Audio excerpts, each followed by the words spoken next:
Trump ready to ask Congress for more than $8 billion for the wall. But Democrats already threatening another government shutdown. We are live in Washington ahead of the new security standoff. We will no longer allow them to rip off the American people. I'm not in Washington to work for billionaires. There's tremendous structural unfairness right now in our country. And hitting the trail, 2020 Democratic hopefuls make their pitches across the country. Now they're taking aim at the president and each other. And are you tired of seeing conservatives harassed in public? Well, now there's an app for that. Fox and Friends First starts right now.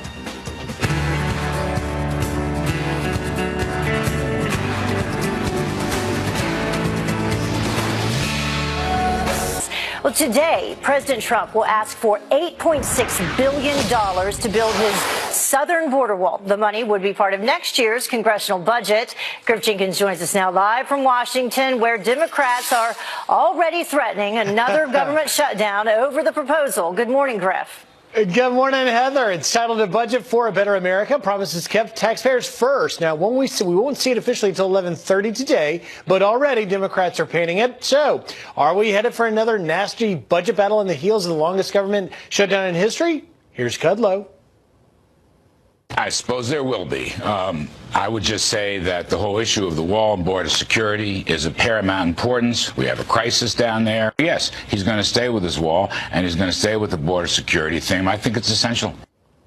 All right, here's what we think we're going to see in this thing. $8.6 billion total for border wall. $5 billion will come from DHS, $3.6 billion from the Defense Department and military construction, and it completes 722 miles of border barrier. Now, the White House OMB acting director, Russ Vought, says this budget embodies fiscal responsibility and includes a 5% across-the-board reduction in non-defense domestic spending. And overall, they say it'll have $2.7 trillion in spending cuts, which they claim is higher than any other administration in history. But Speaker Pelosi and Minority Leader Schumer are blasting it in this joint statement, saying President Trump hurt millions of Americans and caused widespread chaos when he recklessly shut down the government to try and get his expensive and ineffective wall, which he promised would be paid for by Mexico. Congress refused to fund his wall, and he was forced to admit defeat and reopen the government. The same thing will repeat itself if he tries this again. We hope he learned his lesson.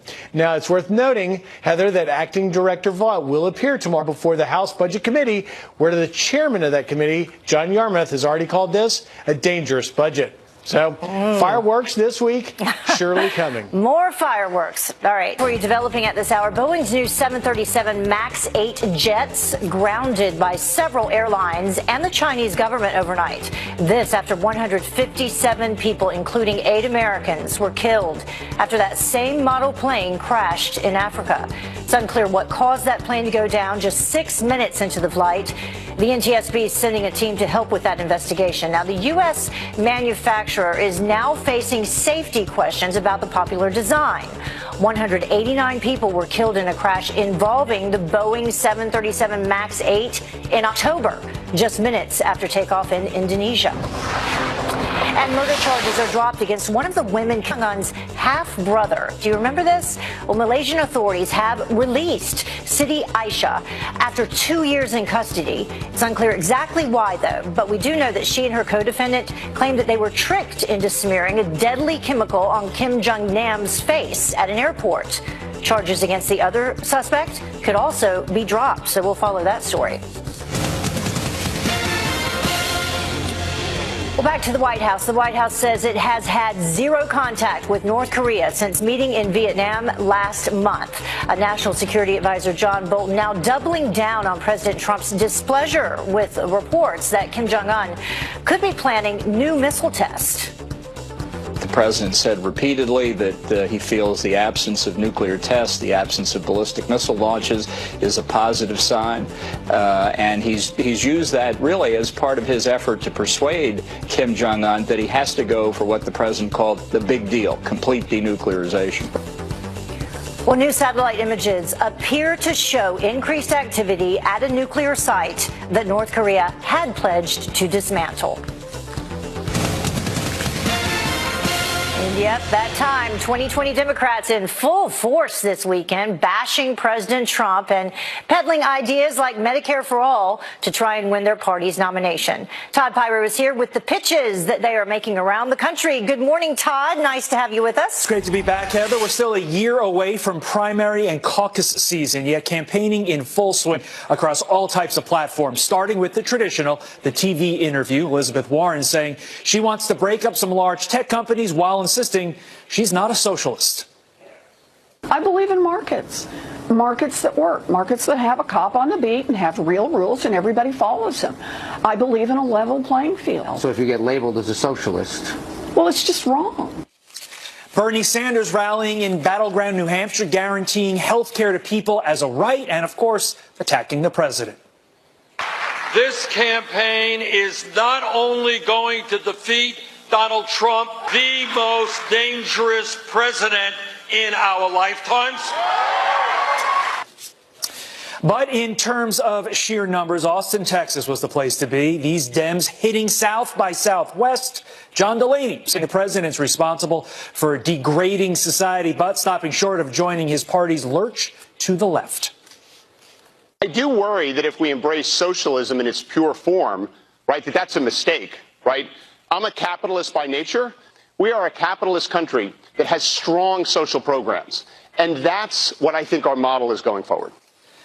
Kevin McCarthy, Republican, there as well, defending President Trump. He's not afraid to take a position if he believes it, and then someone comes and, well, that's not where the Republican Party stands. He says, okay, so what? This is what I think is right. And I think that's something people could admire in today's world. Heather, there are currently 11 declared Democratic candidates for 2020, not to mention those with exploratory committees and those who have not yet decided. We haven't even started. We have not started, but we will have much more to debate about this and what they had to say about socialism, things like that coming up later in the show. Thank you, Todd. No problem. Well, while top Democrats like Congressman Adam Schiff are now preparing for the possibility that Robert Mueller will not subpoena President Trump, they have this to say. I do think ultimately it's a mistake because probably the best way to get the truth would be to put the president under oath. He feels it's perfectly fine to lie to the public. Well, last year, President Trump's legal team gave Mueller written answers to questions about Russia's meddling in the 2016 election. Schiff, who chairs the House Intelligence Committee, said that he thinks the special counsel is being pressured to finish his probe. The investigation is expected to wrap up soon. Well, a top House Democrat thinks that Michael Cohen will face DOJ perjury probes soon. Congresswoman Katie Hill saying that as many inconsistencies surfaced from last month's public testimony. I imagine that that Chairman Cummings will end up referring him. That's just my guess. When Chairman Cummings says something like "I'm going to nail you to the cross," he means it. I mean, I've seen him in action, and he is not going to let this go. Well, the House Oversight Committee is reviewing all of his testimony. Cohen's lawyer seemingly contradicted Cohen's claims under oath that he never asked for a presidential pardon. President Trump says Cohen lied and denied his request, but Cohen's lawyer insists he told the truth. Cohen starts a 3-year prison sentence in May for lying to Congress in 2017 about the Russia probe. Well, dangerous avalanche conditions complicating the search for missing Marine. Rescuers now flying over a California mountain to try and find First Lieutenant Matthew Kraft, who went missing on a backcountry ski trip. Heavy snow and rock falls making it too dangerous for ground searches. Crews finding evidence of avalanches where Kraft was believed to have been seen skiing. The Marine was supposed to end his trip early last week.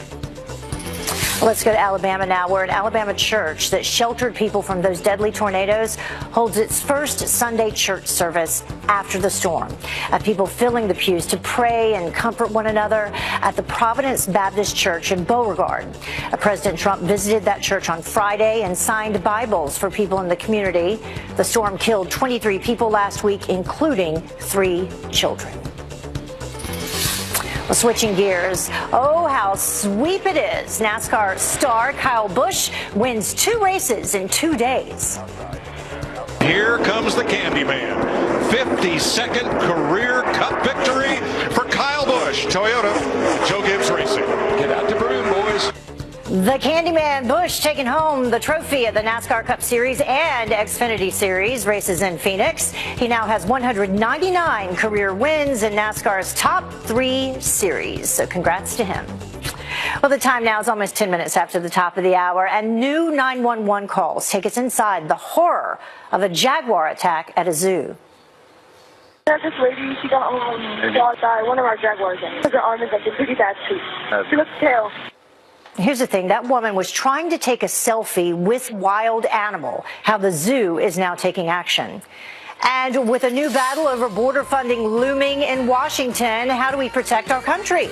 Retired immigration agent Michael Cutler says that it's not mission impossible. He'll tell us how we can get it done up next. Welcome back. President Trump set to ask Congress for more than $8 billion for the border wall in the 2020 budget. And Democrats are already threatening another government shutdown. So will they ever get on the president's side of border security? Here to weigh in is former Immigration and Naturalization Service agent Michael Cutler. We always love having you with us talking about this because you know firsthand the problems at the border. You know what the CBP, what the border agents need and what they've requested. Speaking of what's being requested, this additional $8.6 billion for the wall in the upcoming budget proposal. So let's begin there. Sure. Is that enough? Do we need more? What should that be used for? We need more. We need to emphasize interior enforcement of the immigration laws. It's always neglected. Mm-hmm. You know, we hear about catch and release. Well, why wouldn't these people fail to show up? In that game, hide and seek, there's no one seeking them. You've got 6,000 ICE agents. Remember, the C in ICE stands for customs, which has nothing to do with immigration. Mm-hmm. In fact, when DHS was created, John Hostetler, who chaired the immigration subcommittee, he's a Republican, called it immigration dysfunction. So why in the world would you not want to secure the borders, make certain that people come legally? We have a very wonderful legal system that's very generous.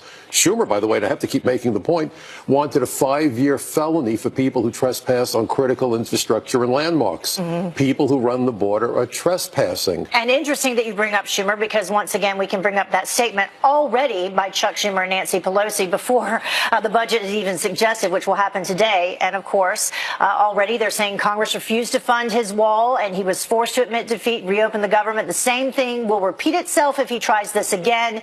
We hope he learned his lesson. And you know what? It's not his wall. It's America's wall. I'll never forget Kennedy setting our sights on the moon, saying that this nation should go to the moon by the end of the decade. Mm-hmm. No one called it the Kennedy Space Program. It was the American Space Program. This wall isn't about Trump. Mm-hmm. It's about America. If you look at the 9/11 Commission report, border security is essential not only to keep out drugs, criminals, but terrorists.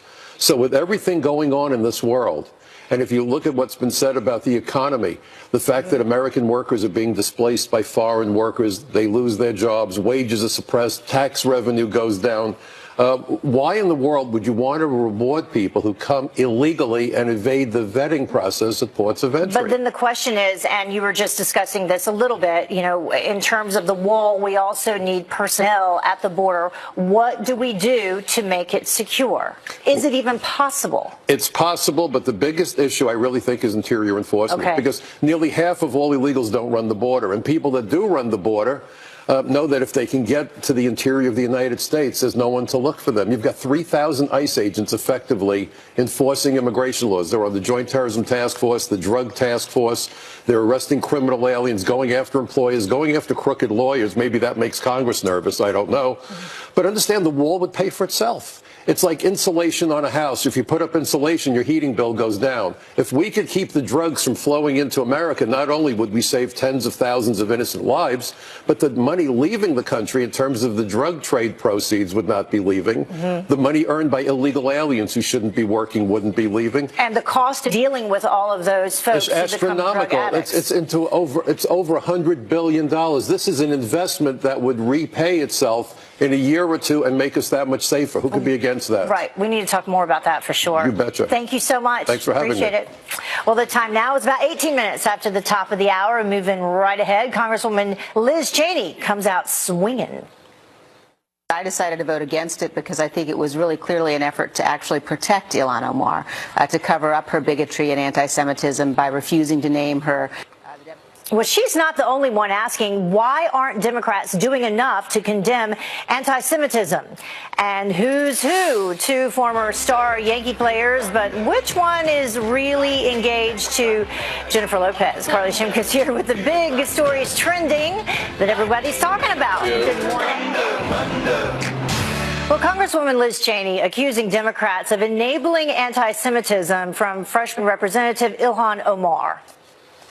I think it was really clearly an effort to actually protect Ilhan Omar. It is absolutely shameful that Democratic leaders will not put her name in a resolution on the floor and condemn her remarks and remove her from the House Foreign Affairs Committee. Carly Shimkus with Fox News Headlines 24/7. Sirius XM 115 is here with the online outrage, and she actually doubled down on those comments there. That's right, because she had previously spoken out against the anti-hate resolution. She was one of the 23 lawmakers to vote against it because she says that it provides cover for Ilhan Omar because it doesn't call her out by name. So a lot of folks on social media talking about her remarks yesterday. One person saying Congresswoman Liz Cheney is totally right. Shame on the Democrats. Bob on Twitter also says they refuse to address this issue directly and choose to lump the current Omar events in with all sorts of other hate. This was an attempt to divert attention. Of course, the other side of the argument is the anti-hate resolution. How could you kind of, do you really want to be on record voting against something like that when it condemns hate of all kinds? Liz Cheney says, well, yeah, because it didn't directly address the issue. Yeah, because they wanted her specifically mentioned in it, and that didn't happen. Exactly. So we'll see if maybe there's something new that comes of that, but something new for diehard Trump fans. You know, there's been a lot of controversy in terms of what happens at certain restaurants have been thrown out. Well, they're just going to have their own restaurants now, right? Well, MAGA-friendly restaurants. Sort of. So it's actually this new app that's out called 63rd Safe, and it lists restaurants that are non-political. So ones that don't discriminate against Trump supporters. If you go in wearing a Make America Great Again hat, you are A-OK to eat there. A guy named Scott Wallace started it, and it certainly is causing quite a stir on social media. Rick says, this is so true. Sad we have come to this point where we have to have an app to tell us if a restaurant is hostile towards conservatives. Mary Lou says, I can't recall when a restaurant would know my politics. And Bruno says 63rd Safe, that's the name of the app, is a must-have for conservatives. This, of course, following a series of events all happening at restaurants with Sarah Huckabee Sanders and Kirsten Nielsen, and some, fights breaking out, people getting mad at people for wearing Make America Great Again hats. Yeah. So crazy. So sad. But either side welcome to go to these restaurants, Absolutely, right? Okay. Yeah. So it's not about Trump-friendly businesses. It's more non-political businesses that are safe for all different political perspectives. No politics on the menu. Yeah, that's right. Big news over the weekend. J-Lo is engaged, but who is she engaged to? She is engaged to Alex Rodriguez. So sports fans left sort of cringing at the Huffington Post's tweet announcing the engagement. They say, look at this tweet. Love don't cost a thing but a gigantic diamond ring. Well, at least for Jennifer Lopez and Alex Rodriguez, the two got engaged tonight, according to a pair of matching Instagram posts shared by the iconic singer and former New York Yankees shortstop. But Twitter users quickly pointed out that Derek Jeter was the shortstop for the Yankees. A-Rod played third base. So we got some comments on this one. Kelly says, doesn't anyone in journalism check facts anymore? But Jerry says, to be fair, he played like a whole 5 games as shortstop for the Yankees. So he played shortstop for other teams. See, so there's a reason. That's right, but he played third base for the Yankees because, Derek Jeter was pretty much killing it at that position at the time. I think they just looked at that rock right there, and that's all they saw. So that's all. Completely confused. I'm blinded. By that. Wow. I see the light as I'm looking elsewhere. Yeah, absolutely. I was looking on Twitter where they were comparing her 5 different engagement rings, and they were all beautiful. Oh, what? Really? I gotta check Don't that forget out. About what Ben a lucky Affleck. lady. Remember Ben Affleck? Yes, that's right. I'd forgotten the about yellow him. diamond or the pink diamond? Yes, beautiful. All right, lucky girl. Thank you. Thanks, Heather. Well, the time now is about 26 minutes after the top of the hour, and while some Democrats embrace socialism, others move towards the middle. So how will this divide impact the party in the 2020 election? Our political panel on deck to debate it. CNN couldn't resist the idea that here's a guy with a young boy with a Make America Great Again cap on. They were vicious. It was false. And CNN about to be hit with a $250 million lawsuit for its coverage of this viral confrontation on Capitol Hill. Will it set a new precedent for anti-Trump media accountability? We will share your comments up next. Welcome back. Half past the top of the hour, and a look at our headlines for you at this hour. Today, President Trump will ask for $8.6 billion to build his southern border wall. The money would be part of next year's congressional budget. House Speaker Nancy Pelosi and Senate Minority Leader Chuck Schumer are already threatening another government shutdown over the proposal. And Boeing's new 737 MAX 8 jets grounded by several airlines and the Chinese government overnight. This after 157 people, including 8 Americans, were killed when the same model plane crashed in Africa. The NTSB is sending a team to help with that investigation. And dangerous avalanche conditions complicating the search for a missing Marine. Rescuers now flying over a California mountain to try and find First Lieutenant Matthew Kraft, who went missing on a backcountry ski trip. Crews have found evidence of avalanches where Kraft was believed to have been skiing. Well, a 19-year-old woman charged with the attempted murder of a Chicago police officer, Emily Petronella, denied bail after allegedly shooting an officer trying to serve a warrant. The police say that she shot through the back door of her home, hitting the unidentified officer in the shoulder. He is expected to survive. Petronella was out on bond for a weapons charge. Police found 11 pounds of marijuana inside her home. An Olympic track cyclist who won silver at the 2016 Summer Games is dead. 23-year-old Kelly Caitlin's father says that she killed herself at her California home. Team USA tweeting, quote, "They mourn the loss of Olympic medalist cyclist Kelly Catlin. Our thoughts are with Kelly's family, friends, teammates, and the entire cycling community." Catlin was pursuing a graduate degree in mathematics at Stanford University. Well, the Jaguar that attacked a woman trying to take a selfie will not be put down. Officials at the Wildlife World Zoo in Arizona considering extra security after the big cat clawed a woman's arm when she entered its enclosure. So we have this lady, she got clawed by one of our Jaguars. Her arm is like a pretty bad tooth. She looks pale.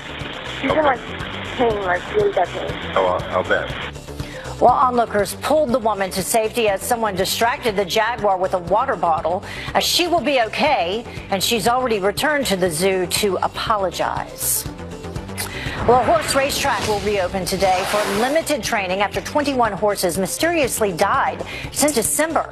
The Santa Anita track in California closed last week after a 4-year filly shattered a bone and had to be euthanized. Officials have been inspecting the 1-mile oval track, testing it for safety. Racing at the track, though, has been suspended. Well, back to the campaign trail. 2020 Democrats now going at each other over socialist ideas crowding the party. Listen. Wealth is being enjoyed by a very small amount of people. Guaranteeing health care to all people as a right, too radical. Bernie has to speak to what democratic socialism is. You are not one. And I am not. If I have to take a term, sure, I'll be a capitalist. It's Bernie Sanders' party now, basically, was what he said. I disagree with that completely.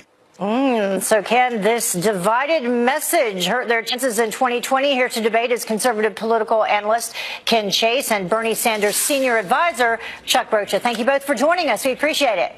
Good morning.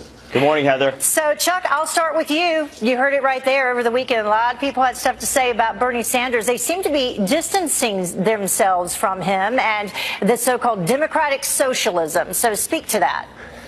Well, I'll tell you who's not running away from him. That's millions of people giving millions of dollars and thousands of people showing up at rallies. If everything that he's saying is so bad, then why are so many people showing up? And why is he out raising everybody by tons of money? Because people are inspired by the message that he's talking about, Heather. And we're not talking about socialism or capitalism. That's what the media, that's what you guys love to talk about. We talk about issues that are 70% popular with the American people, which are American values issues. The only socialism America has right now is giving all of our money to corporations. And people out there that we talk to across the country, they're aggravated their voice is not being heard if they're not a millionaire or billionaire. So, Ken, what about that? What's your response? I mean, when you talk about free health care for all, free education for all, a lot of people say, you know, that's a socialist agenda. The Green New Deal, or the New Green Deal. Those are not policies that the majority of Americans support. Look, in 2016, the problem with the Democrats was the candidate. In 2020, they may have a better candidate, but their policies have gotten worse. What are we talking about now with the Democrats? We're talking about socialism? Seriously, socialism? We're talking about an economic policy that has failed every single place it's gone, and now we're watching Venezuela literally get punished by this policy. The Green New Deal is like a 7th grade social studies project that got a C+.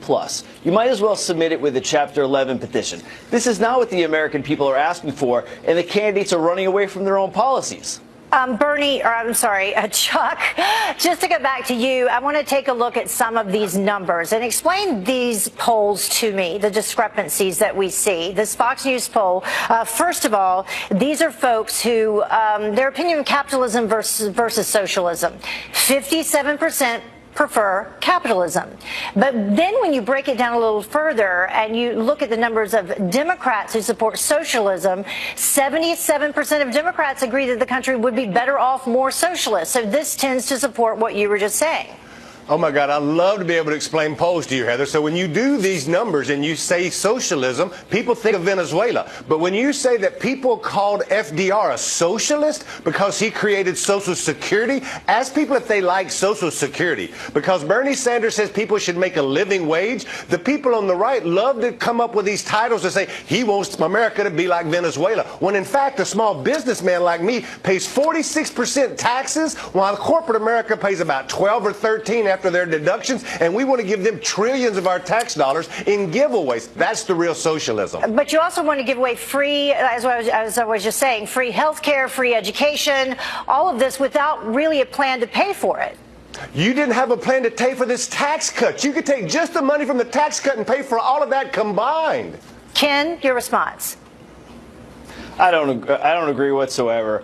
It's very hard to beat a sitting president in a re-election year when the economy is booming. We have added 5 million jobs since the president was elected. The stock market's up 30%. Manufacturing growth is up 600% in the president's first 2 years as combined with President Obama's last 2 years. The policies that the Democrats are offering, free this, free that, free this, free that, that doesn't create a single job. And what Americans care about is jobs, jobs, and jobs. Is it fair to compare it to what we're seeing happening in Venezuela? Because Chuck said it's not fair. Is it fair, Ken? Well, look at, of course, it's a good comparison. Look at the Green New Deal. What is that? It's not a fair comparison. The Democrats wouldn't even vote on it. Chuck, what is that? Let's in there. You answer. What is that? The Green Deal. I grew up in rural East Texas. I can tell you about a Green New Deal, and I can tell you a lot about cows. And I can tell you about farmers who are fed up with not having a voice in their government because Donald Trump and his millionaires and billionaires want to make sure that them fat cats is taken care of while good old farmers like my mama and papa are forgotten about. Yeah, we talked to a cattle farmer last week specifically talking about that. She has her family ranch in Kansas, and she said the Green New Deal, no deal. Doesn't make any sense to her at all. So we have that. Ken and Chuck, thank you so much for joining us. Appreciate it. Take care. All right. You got it. Well, the time now is about 20 minutes until the top of the hour. Added incentive, one state promising a pay raise if teachers train as police officers. President Trump is set to outline a budget for a better America today. From Space Force to addiction in America, we will break down what else is in his proposal. Crisis at the border, now a health hazard. According to Reuters, more than 2,000 migrants are currently quarantined in detention centers. And ICE officials say that there have been at least 236 reported cases of the mumps at 51 facilities over the past 12 months. The high number of immigrant arrivals from Central America, they say, is to blame for the increase. Well, the influx comes as we learn the number of troops at the border may be nearly cut in half later this month. Nearly 2,000 troops are installing barbed wire. They're set to be done at the end of the month, and they may not be replaced. Thousands of National Guard troops have already been cut back by Democratic governors who do not agree with the president's emergency declaration. Well, let's take you to North Carolina now. Republicans introducing a new bill that would give teachers police training to carry a gun, and they would get a pay raise. Gene Fitzsimmons is a retired teacher and Marine veteran, and he joins me now to break down what this new bill could mean for school safety. Thank you so much for joining us. We appreciate it. Good morning, Heather. How are you? I'm doing great. Let's begin by basically breaking down what the school security issue would be. And this is what they say. It is the goal of the state to protect students, teachers, and school personnel.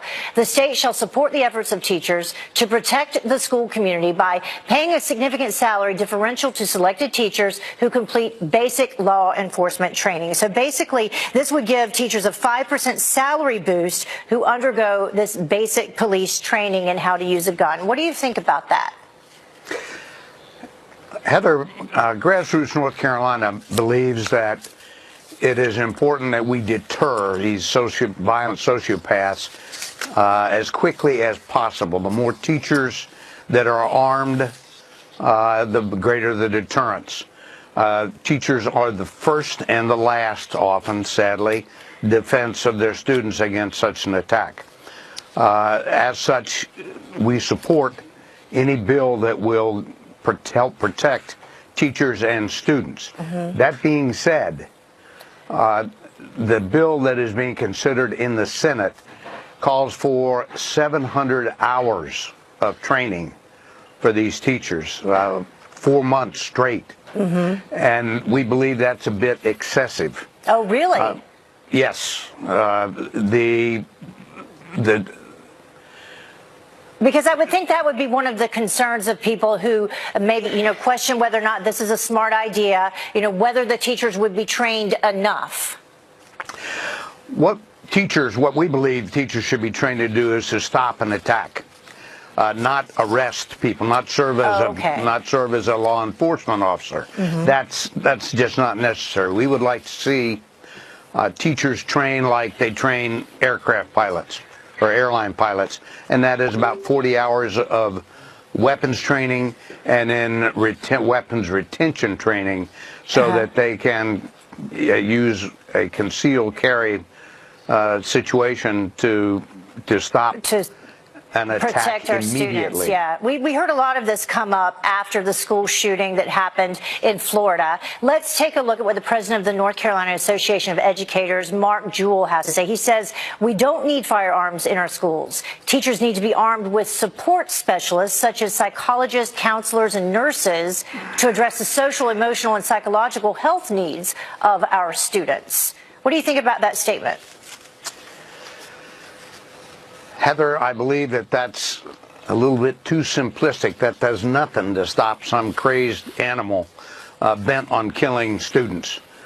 Being a nice guy and being able to hold hands and sing Kumbaya doesn't make it.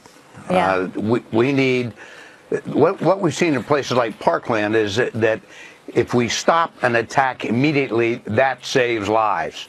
Sitting there trying to barricade the door and then giving up lives as a bullet stop before the guy gets to your students does not stop the attack. Well, if it's something that can help save one student's life, something else teachers need. They need to have the ability to report students who actually, cause problems. That's a whole nother issue. Gene, thank you so much for joining us. We appreciate it. Let us know what happens. Thank you, Heather. All right. Have a good day.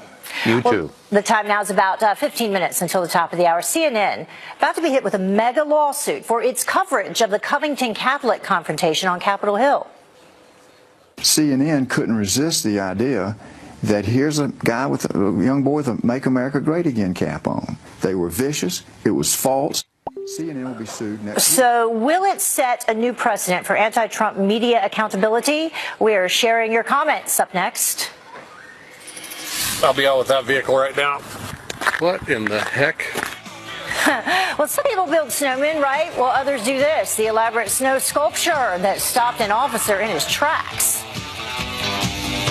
The president will unveil his 2020 budget today. And in addition to funding for the border wall, the White House is putting an emphasis on spending cuts. I think it's long overdue. Some of these recent budget deals have not been favorable towards spending. So I think it's exactly the right prescription. Tracy Carrasco from our sister network, Fox Business, is here with a closer look at what is in the proposed budget. Good morning. Good morning, Heather. Yes, the president's budget outlines includes a total of $2.7 trillion in non-defense spending cuts, and the Trump administration says its proposal would put the federal government on track to balance the budget by 2034. And the White House forecasts the economy will grow about 3% annually over the next decade under this plan.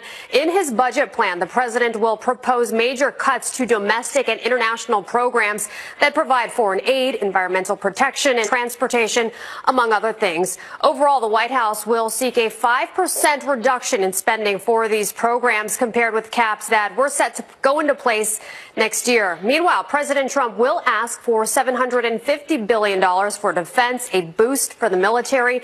The budget is also expected to seek money to establish the Space Force as a new branch of the military. And for veterans, the budget would provide more than $80 billion for veterans' health, a nearly 10% increase from fiscal 2019. And funding to end the opioid drug crisis, that will be prioritized. Heather? All right. Thank you so much, Tracy. Appreciate it. Thank you. Well, lawyers for the Covington Catholic student in a viral video with a Native American elder, they plan to file a massive lawsuit today. Aisha Husney is live with the very latest on the legal action against CNN. Aisha, good morning. Good morning to you, Heather. Now, Nick Sandmann's lawyer is telling us he's filing that defamation lawsuit against CNN either today or tomorrow. This after the young man was put at the center of a media firestorm in January. You'll remember this video here following the March for Life rally in D.C. You see Nick Sandmann there in the red MAGA hat, standing face-to-face with a Native American man, Nathan Phillips. Sandmann and other Covington Catholic high school students you see there were initially accused of starting this confrontation, but then other videos showed they were the ones actually being accosted by a different group and approached by Phillips. Sandmann's attorney, Lynn Wood, filed a lawsuit just last month against the Washington Post for $250 million over their coverage of this, but he told Fox News host Mark Levin he's going after CNN for even more money because they were, quote, more vicious. CNN couldn't resist the idea that here's a guy with a young boy with a Make America Great Again cap on. Why didn't they stop and just take an hour and look through the internet and find the truth and then report it? They didn't do it. They were vicious. It was false. Lynn went on to accuse the cable news giant of using Nick Sandmann as a pawn in their war against President Trump. And we have reached out to CNN for a comment. They have not yet responded. Heather? All right. Thank you so much. Well, some people that have commented, a lot of you, the comments have been pouring in, most of you siding with the student. James on Facebook writing, not a huge fan of suing the media, but in this case, CNN has it coming. And then Lorraine on Instagram says, quote, somebody needs to hold the press accountable. And Karen on Facebook writes, the media tried to destroy this young man, all based on lies. Disgraceful. We'll keep your comments coming in. The time now is about 6 minutes until the top of the hour. Above and beyond the call that ended with police from dozens of departments lining